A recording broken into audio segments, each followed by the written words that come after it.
ವಯನಾಡಿಗೆ ಹೋಗೋದಿದ್ರೆ ನಾವು ಆ್ಯಕ್ಚುಲಿ ಅಲ್ಲಿ ಬೆಳಗ್ಗೆ ರೀಚ್ ಆಗೋ ಥರ ಇರಬೇಕು. ಹಾಯ್ ಫ್ರೆಂಡ್ಸ್, ನಮಸ್ಕಾರ ಎಲ್ಲರಿಗೂ. ಇದು ವಯನಾಡ್ ಕರಾಪುಜ ಡ್ಯಾಮ್ದು ಪಾರ್ಟ್ 2 ಲಾಗ್ ಆಗಿರುತ್ತೆ. ಸೊ ನಾವು ಅಲ್ಲಿ ಅಂದರೆ ಮಧ್ಯಾಹ್ನ ಬಿಟ್ಟಿದ್ವಲ್ಲ, ಮಧ್ಯಾಹ್ನ ಅಂತಂದ್ರು ಒಂದು 5 o'clock ಎಲ್ಲ ಬಿಟ್ಟಿದ್ವಿ.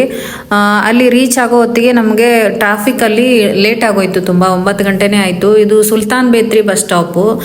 ರೂಮ್ ಆಲ್ರೆಡಿ ಆನ್ಲೈನಲ್ಲಿ ಬುಕ್ ಮಾಡ್ಕೊಂಡಿದ್ವಿ. ಸೊ ಅಲ್ಲಿ ಅಂದರೆ ರೂಮಿಗೆ ಹೇಗೆ ರೀಚ್ ಆಗೋದು, ಆಟೋ ಎಲ್ಲಿರ್ತವೆ ಅಂತ ನೋಡ್ತಾ ಇದ್ವಿ.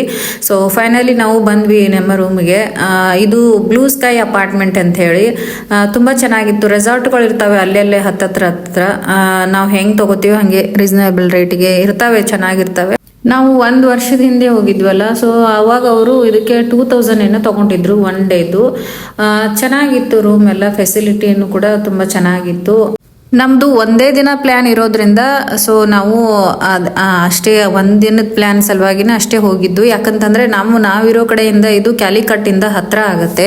ಸೊ ಅದಕ್ಕೆ ನಾವು ಒಂದೇ ಜಾಗ ನೋಡೋಣ, ಆದರೆ ಕಂಪ್ಲೀಟಾಗಿ ನೋಡೋಣ ಅಂಥೇಳಿ. ಬಟ್ ಕೆಲವ್ರು ಏನು ಮಾಡ್ತಾರೆ, ಸ್ಟೇ ಮಾಡಿರ್ತಾರಲ್ವ, ಅವರು ಒಂದು ವೆಹಿಕಲ್ ಮಾಡ್ತಾರೆ. ವೆಹಿಕಲಲ್ಲಿ ಅವರು ಸುಮಾರು ಒಂದು ದಿನಕ್ಕೆ 4-5-6 ಪ್ಲೇಸ್ ತೋರಿಸ್ತಾರೆ. ಬಟ್ ಅಷ್ಟೊಂದು ಕ್ಲಿಯರ್ ಆಗಿ ಅದು ನೋಡೋಕ್ಕಾಗೋದಿಲ್ಲ, ಉಳಿಯುತ್ತೆ ಆ್ಯಕ್ಚುಲಿ. ಸೊ ಹಿಂಗೆ ಒಂದೇ ಏನು ನೋಡಕ್ ಹೋಗ್ತೀವಲ್ಲ, ಇದು ಕಂಪ್ಲೀಟ್ ಆಗಿ ನೋಡ್ಬೋದು, ನಾವು ಎಲ್ಲಾನು ಎಕ್ಸ್ಪ್ಲೋರ್ ಮಾಡ್ಬೋದು ಅಲ್ಲಿ ಏನೇನಿದೆ ಅಂತ ಹೇಳಿ ಅಂದ್ಬಿಟ್ಟು.